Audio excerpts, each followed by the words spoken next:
Bom, não. Turma, que confusão que o mundo está virando, né? A gente mal saiu de uma pandemia e agora as nações estão todas aí à flor da pele. É guerra, é conflito político, econômico. E isso causa uma insegurança danada da gente. A gente fica impotente porque nada disso está sob nosso controle. Houve um tempo que eu até me preocupava em estocar alimentos com momentos de incerteza como esse. Aqui na roça a gente já guarda alguma coisa, uma carne na banha, um feijão da colheita, mas nessa época eu ainda comprava mais mantimento para estocar. Arroz, macarrão, açúcar. Eu acabei esfriando com essa ideia porque ela não é muito prática. A gente acaba tendo que comer comida velha para guardar comida nova. Isso não é muito gostoso. Mas tem alguma coisa me dizendo para eu tomar um jeito. Usar isso que a gente tem para ficar mais resiliente. E resiliência é a palavra-chave. A capacidade de se recobrar facilmente ou se adaptar à sorte ou às mudanças. Então eu tenho um convite para fazer para vocês que estão sempre aqui comigo nessa comunidade maravilhosa.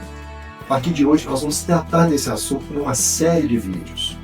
Como usar técnicas de produção que nos deixam mais independentes e seguros. Mas calma aí que esse canal não vai virar um canal de sobrevivencialismo, ok? Nós não vamos arredar o pé do nosso assunto de vida na roça. Eu não vou falar para vocês tocar feijão na garrafa PET, que depois vai demorar mais de 1 hora para cozinhar. E nem guardar 1000 latas de sardinha. Nós vamos mais fundo. Eu quero estudar junto com vocês técnicas de produção mais adequadas com o cenário de escassez. Eu não vou jogar no colo de vocês um sistema pronto à prova de crise. Até porque eu não tenho esse sistema que vai atender a todo mundo. Eu não posso falar para uma senhora de 70 anos que água floresta é a solução para a vida dela. E nem para uma jovem de 20 anos que ela deve plantar em vaso. Como é que nós vamos fazer isso? É um desafio tanto, né?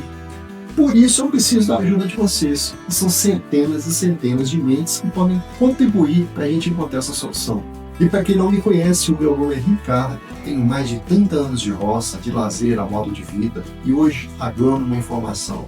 Eu não sei se vocês repararam, mas hoje a nossa prosa aqui, nesse cantinho, eu preparei esse estúdio bem simples aqui em casa, para poder prosear com vocês com mais calma, longe do corre-corre do dia a dia.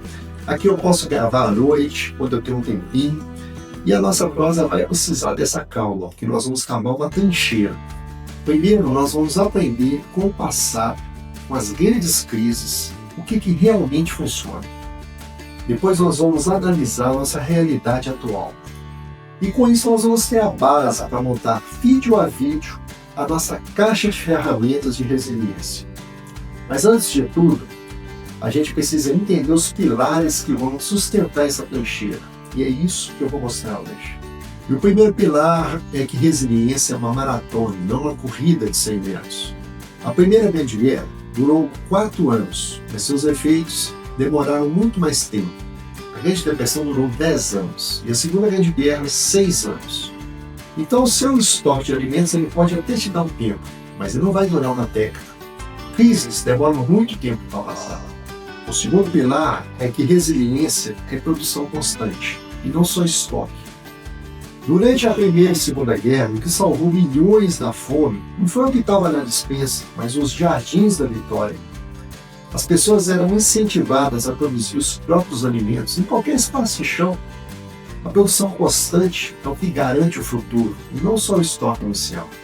E o terceiro, e talvez mais importante pilar, é que resiliência é habilidade e comunidade, não isolamento.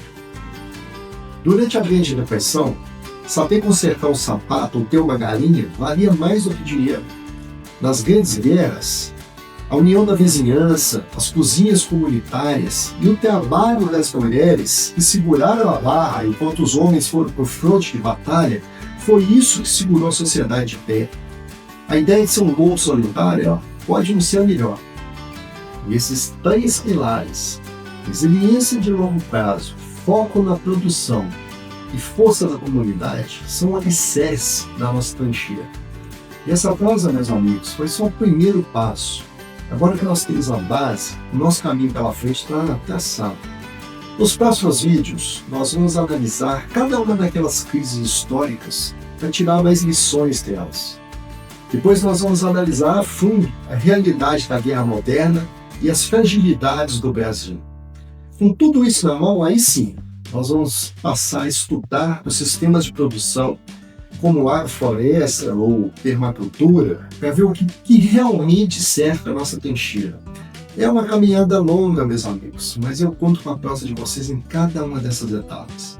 Se essa prosa te fez pensar, e se você quer fazer parte dessa construção, deixe o seu gostei, se inscreva aqui no Caipira da Cidade, porque aqui a gente vai cavar fundo. E eu quero começar essa construção agora. Deixa aqui embaixo nos comentários qual o seu maior medo diante de uma crise longa.